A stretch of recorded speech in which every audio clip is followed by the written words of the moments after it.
महाराज जी, क्या एक हाथी को खिलाने का पुण्य और 1 लाख चींटियों को खिलाने का पुण्य? क्या सही क्योंकि है, हाथी क्या की खुराक बहुत होती है, चींटियों की संख्या बहुत होती है।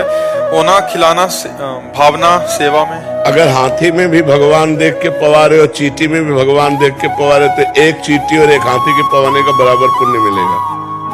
और भगवान नहीं देख के हाथी देख रहे हो, चींटी देख रहे हो तो भेद तो हो ही जाएगा। कोई पुण्य में फिर बेवकूफी थोड़ी है। चींटी तो एक दाना से तृप्त हो जाएगी, उसके लिए 1 कुंतल भोजन चाहिए। दोनों में भगवान देखकर यदि दे रहे हो कि हाथी में भी वही भगवान है और चींटी में वही भगवान, तो पुण्य बराबर। और हाथी को हाथी देखकर चींटी को चींटी देख के तो पुण्य में घाटा।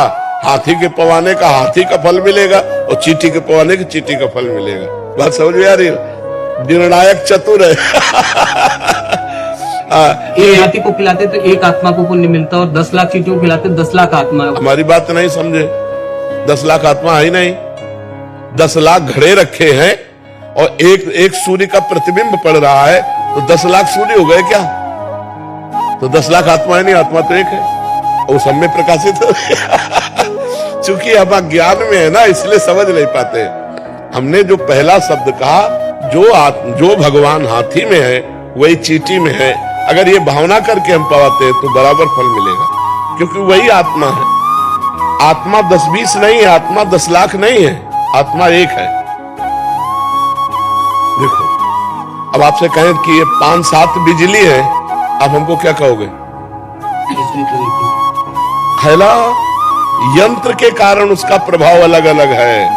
हीटर यंत्र है तो गर्मी फेंक रही, पंखा है तो हवा फेंक रही, एसी है तो ठंडा फेंक रही, लेकिन बिजली बस। ये खोपड़ियां अलग अलग है, बिजली एक है इनमें। जो बिजली है इनमें वो परमात्मा है, वो एक आत्मा है, एक वाहे गुरु है, वो एक है, वो अनेक नहीं है।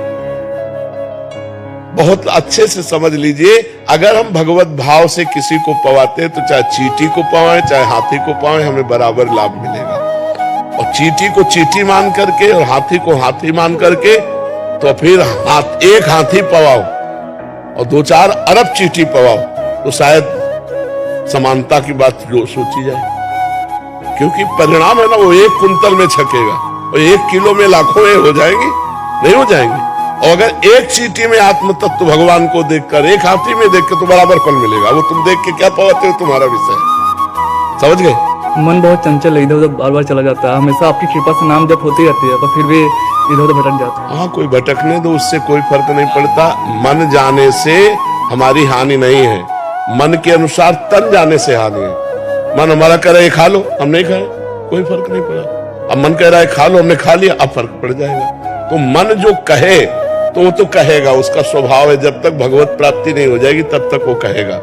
तो मन के कहने के अनुसार हम क्रिया ना करें तो मन से हमारी कोई हानि नहीं है। वो धीरे धीरे आ जाएगा, लाइन में आ जाएगा। खूब नाम जप करते रहो। मन के अनुसार क्रिया कर दी तो फिर नहीं आएगा, फिर तो और भटकना शुरू हो।